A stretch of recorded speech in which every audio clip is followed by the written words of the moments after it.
Molecular orbital diagram.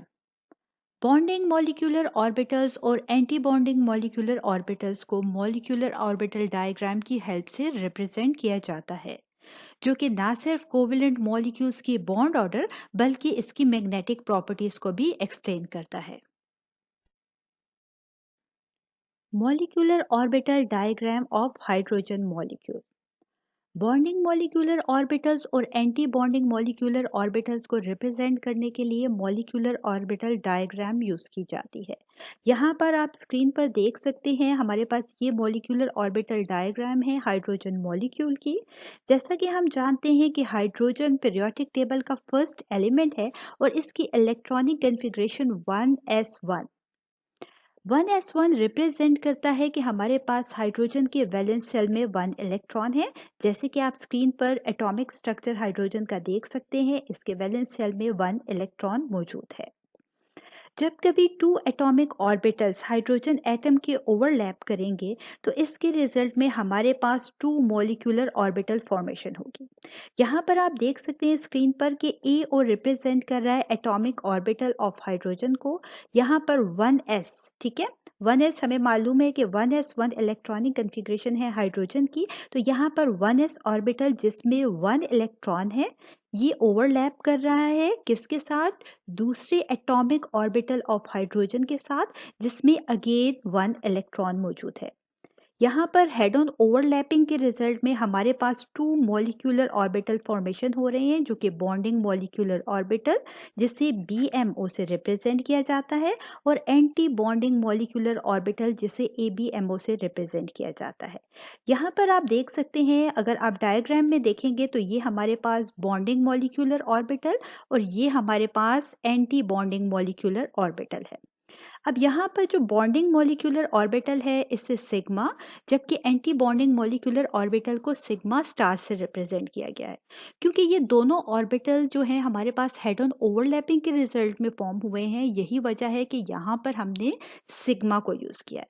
अब जो हमारे पास एंटी बॉन्डिंग मॉलिक्यूलर ऑर्बिटल है, यहाँ पर स्टार रिप्रेजेंट कर रहा है हाई एनर्जी को, क्योंकि जो हमारे पास एंटी बॉन्डिंग मॉलिक्यूलर ऑर्बिटल्स होते हैं इनकी एनर्जी ज़्यादा होती है। यही वजह है कि हाई एनर्जी को रिप्रेजेंट करने के लिए स्टार नोटेशन को यूज़ किया जाता है।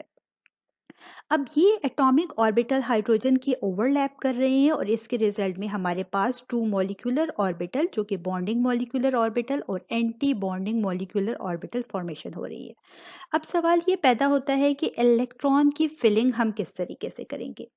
जैसा कि हम जानते हैं कि इलेक्ट्रॉन की फिलिंग का जो रूल है वो ये कि जिस ऑर्बिटल की एनर्जी लो होगी उसे पहले फिल किया जाएगा और जिसकी हाई होगी उसे बाद में फिल किया जाएगा।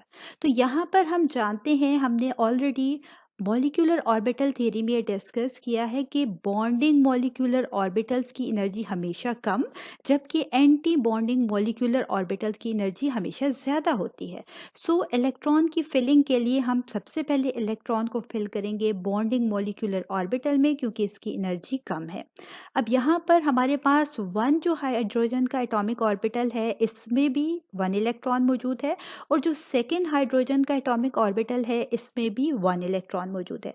और हम जानते हैं कि किसी भी ऑर्बिटल में मैक्सिमम 2 इलेक्ट्रॉन अकोमोडेट कर सकते हैं ऑपोजिट स्पिन के साथ। तो दोनों के दोनों इलेक्ट्रॉन्स जो होंगे ये हमारे पास बॉन्डिंग मॉलिक्यूलर ऑर्बिटल में आएंगे, क्योंकि यहाँ पर मैक्सिमम 2 इलेक्ट्रॉन्स अकोमोडेट कर सकते हैं और इसकी एनर्जी भी लो है। जबकि एंटी बॉन्डिंग मॉलिक्यूलर ऑर्बिटल आप यहाँ पर देख सकते हैं कि ये एम्प्टी है, क्योंकि दोनों के दोनों इलेक्ट्रॉन्स जो हैं वो बॉन्डिंग मॉलिक्यूलर ऑर्बिटल में जा चुके हैं और उसकी एनर्जी कम है। यही वजह है कि वहाँ पर स्टेबिलिटी भी ज़्यादा है।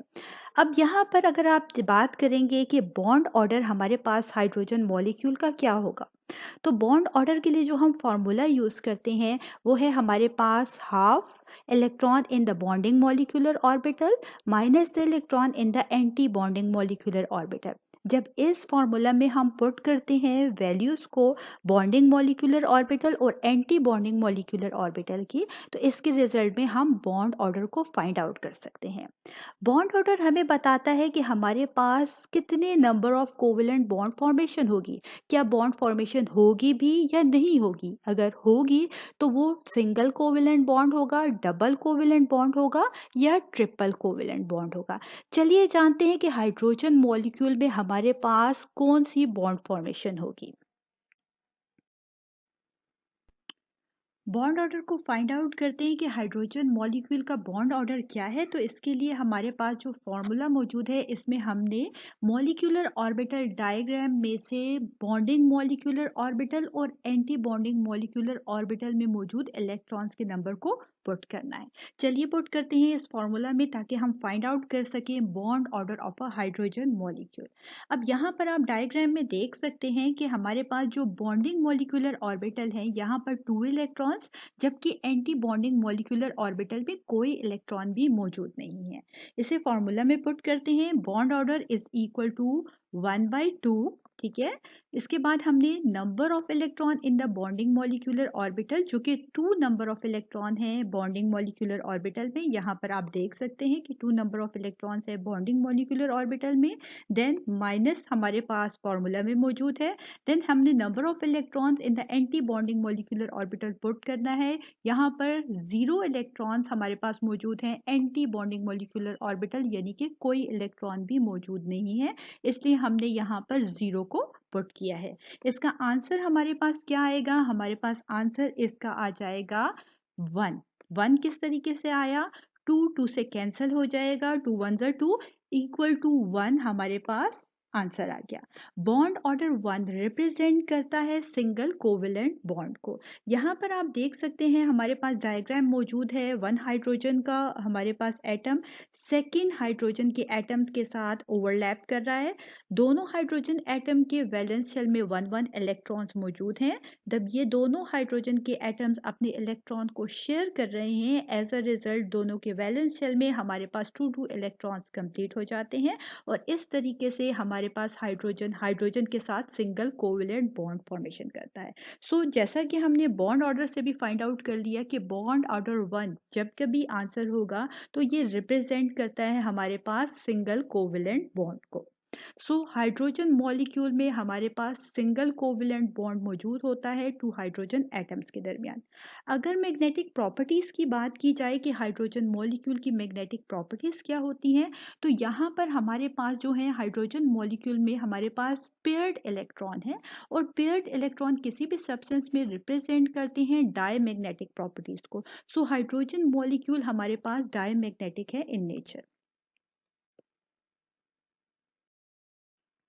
Molecular orbital diagram of helium molecule. यहाँ पर सबसे पहले हम जानेंगे कि हीलियम के लिए हम किस तरीके से मॉलिक्यूलर ऑर्बिटल डायग्राम को ड्रॉ करेंगे और इसमें इलेक्ट्रॉन की फिलिंग करेंगे। साथ ही साथ हम ये भी जानेंगे कि हमारे पास हीलियम मॉलिक्यूल क्या एग्जिस्ट करता है या नहीं, और अगर नहीं करता तो उसकी रीज़न क्या है।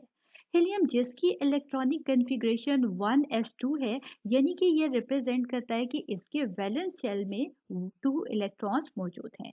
यहाँ पर आप हीलियम एटम को देख सकते हैं जिसमें 2 इलेक्ट्रॉन्स मौजूद हैं आउटर मोस्ट शेल में। हीलियम जो कि पीरियोडिक टेबल का मोस्ट अनरिएक्टिव एलिमेंट है, क्योंकि ये नोबल गैसेस से बिलोंग करता है, और तमाम की तमाम नोबल गैसेस का जहाँ तक ताल्लुक है तो तमाम अनरिएक्टिव होती हैं, क्योंकि इनका वैलेंस शेल कंप्लीट होता है। जब वैलेंस शेल कंप्लीट होता है किसी भी एलिमेंट का, तो वो अनरिएक्टिव होते हैं क्योंकि वो ऑलरेडी स्टेबल होते हैं। जबकि अगर नोबल गैसेस के अलावा और एलिमेंट्स की बात की जाए पीरियोडिक टेबल की, तो वो अपने वैलेंस शेल को कंप्लीट करने के लिए और स्टेबिलिटी को अचीव करने के लिए रिएक्शन में पार्टिसिपेट करते हैं। यहाँ पर अगर हीलियम को देखा जाए तो ऑलरेडी इसका डुप्लेट कंप्लीट है, मींस इसके आउटर मोस्ट शेल में 2 इलेक्ट्रॉन्स आप देख सकते हैं। ठीक है, यही वजह है कि ये रिएक्शन नहीं करता। अब बात करते हैं यहाँ पर molecular orbital diagram of helium molecule. Helium जिसके वैलेंस शेल में 2 इलेक्ट्रॉन्स होते हैं, यहाँ पर आप देख सकते हैं कि हमारे पास एक हीलियम एटम का हमारे पास क्या है, एटॉमिक ऑर्बिटल जिसे AO से रिप्रेजेंट किया गया है।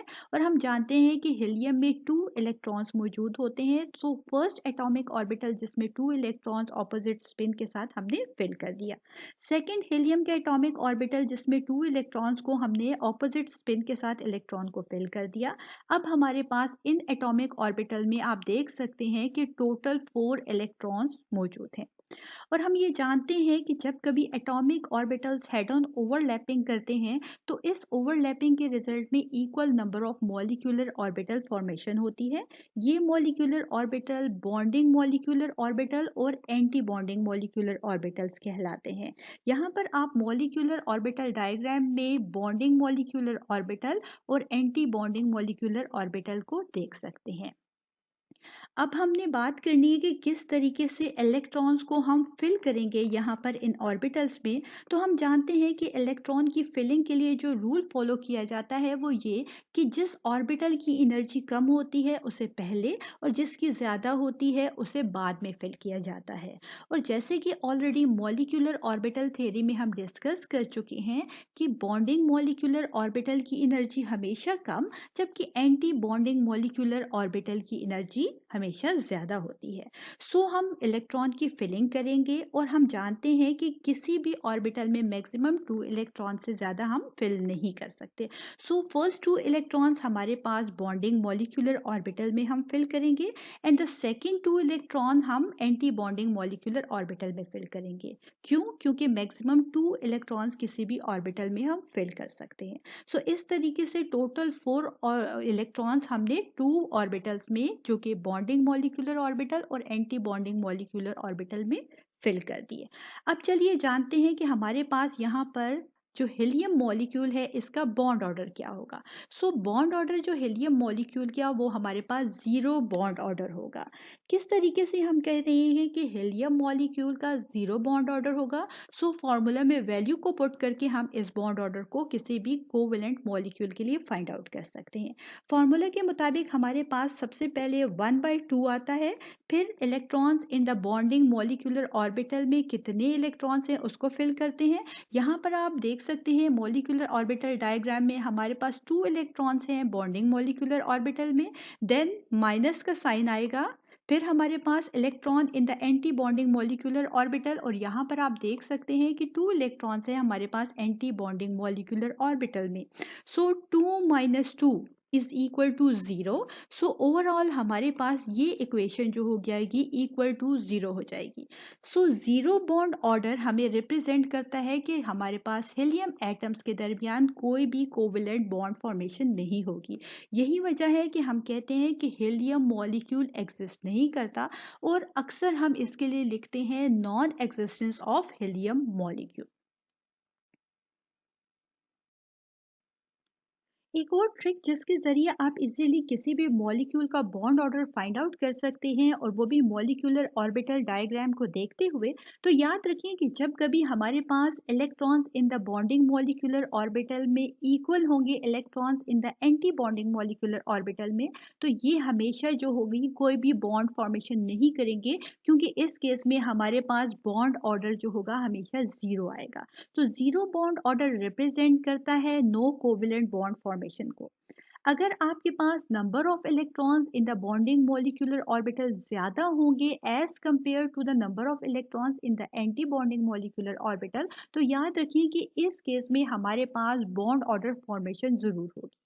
अगर हमारे पास bond order is equal to 1 answer आएगा तो ये रिप्रेजेंट करता है बॉन्ड ऑर्डर 1 रिप्रेजेंट करता है सिंगल कोवेलेंट बॉन्ड को।